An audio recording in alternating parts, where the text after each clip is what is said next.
Hello and welcome to Scrapping on the Fly. My name is Kristen and I am here with paper crafting YouTubers, Butterflies and Rainbows, and my new series for the month of April, Leftovers to Layouts, where I am going to take scraps, bits and pieces, last pages out of paper pads, collections, whatever it is, the last leftover bits of things, or even paper pads that are hard to work with, and trying to use them up.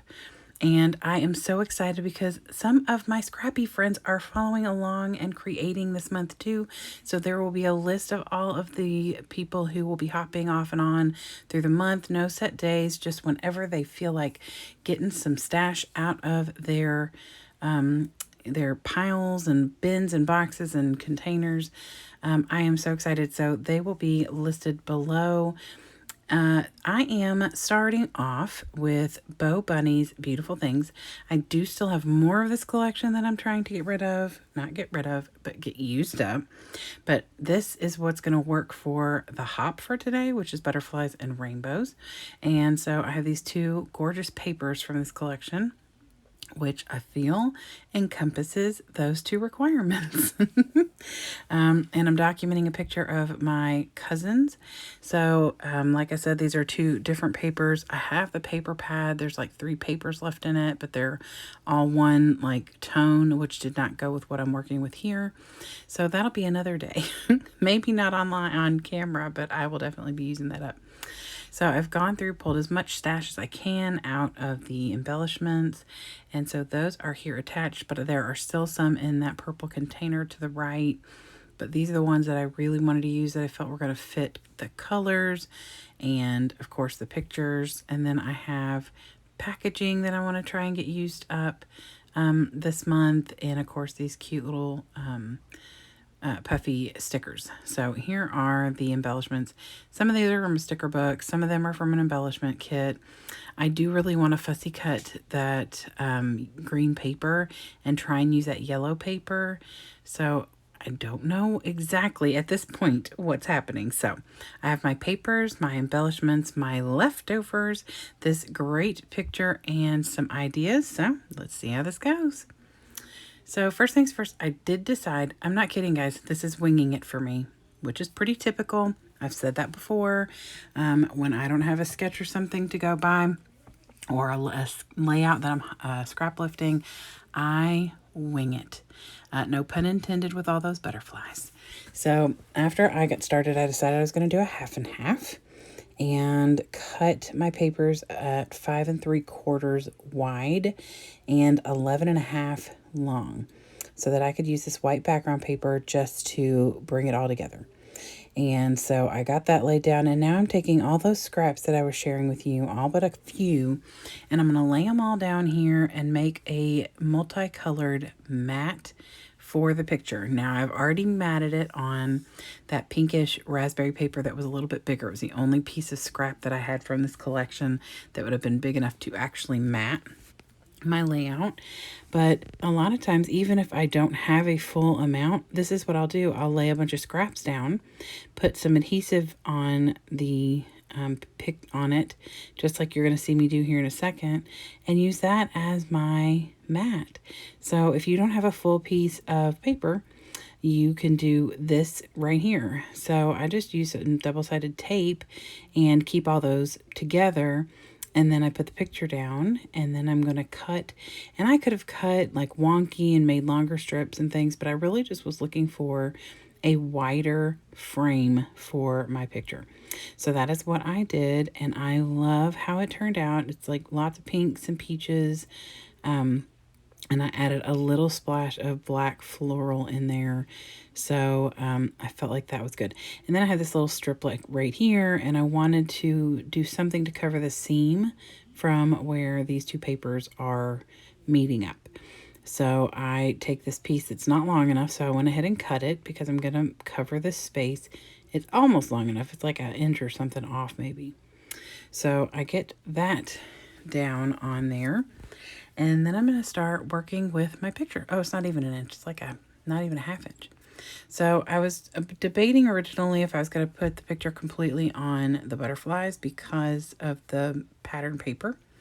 but decided to use a little bit more of my scraps, since that's the whole point.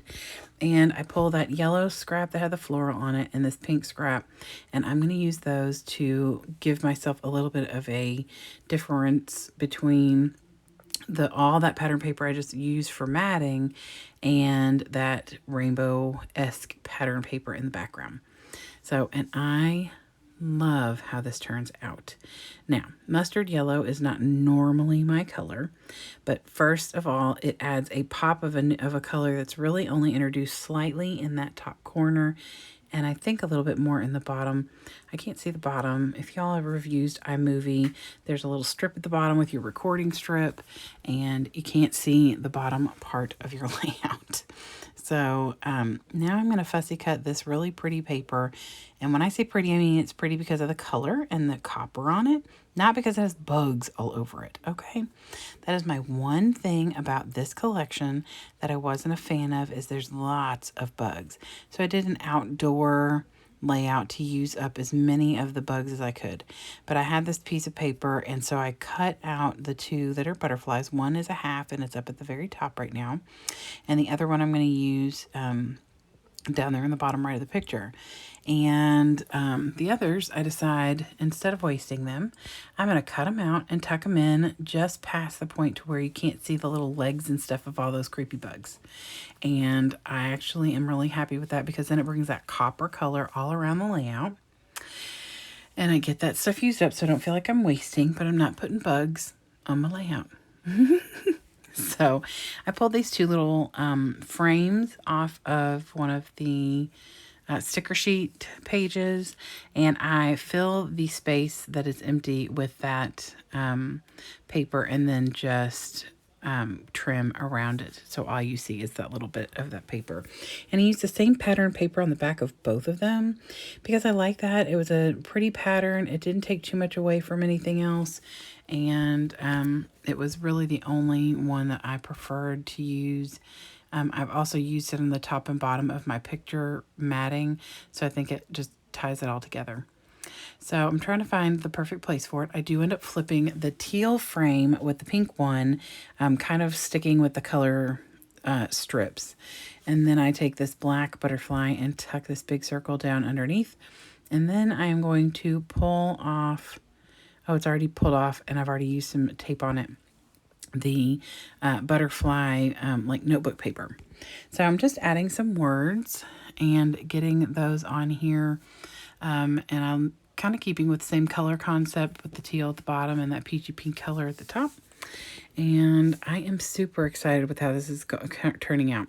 I am going to journal on that that note card, that paper sticker right there, and I am going to write the date on that pink frame at the bottom. There's a little place for the date, and I've already written that, and I'm going to do a little journaling on the other part as well.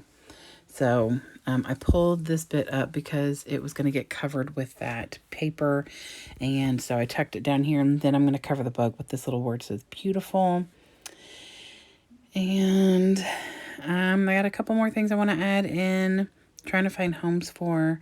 I have not put adhesive on the corners of most of my background mat, and then those scrappy papers, I'm gonna add that afterwards. I'll put some Nuvo Deluxe glue back there. I think I do that off camera. So, but I just want to make sure and keep it everything where it belongs. So, just a little bit more about what I plan on doing this month. May is going to be another daily hop that I love to participate in. And then, of course, June will be 30 days of sketches again. So I felt like since I did a daily hop in February with Follow Sketch February with State Goddess, and then with Christy's Beautiful Life did 30 days of sketches in March, I thought that I would do something to use up all the little bits and pieces that are left over from all these layouts that I've been creating. So I had all these, like from Echo Park and Simple Stories, you get these 12 by 12 sticker sheets. And so I'd have that with like 5 or 6 or 7 random stickers on it. And then like scraps and maybe one full paper or partial paper. And I was like, I got to use this stuff up. It's just sitting in my stash. So I decided that I was going to start creating things from those layouts. Now, I've already done a few this year, or actually, I guess it was last year. I think I did them in September and October. And so I decided that I would just start this little hop series that I was going to do this month. So this is what I have left of the scraps. And I'm going to do another layout with those because I still have also now have these 2 scraps from this page. And like I said, I do have a few more papers with this, but I'm trying really hard to get through this entire collection. So the goal is to get through a stash of, I think I have 20 collections or paper pads that I'm trying to get through, and I would like to use all of that stuff up, or at least a significant amount of it, before the end of the month. So, and my goal is to be here at least 3 or 4 times a week. And I may combine with some of the hops that I already participate in. I don't know when everybody else will be posting. I literally have just said whenever you want. So you'll just go down, and I think I'll create a hashtag. So if I do, it'll be below too. So this would be my first series that I'm creating that other people are hopping along with. It's very exciting, you all. So I hope you'll go check all of that out. Like I said, I don't know how many people will be following along today, but also the paper crafting YouTubers, they will be listed below as well. So please go check them out. I'm so excited to see what everyone creates. Have a great day and happy scrapping.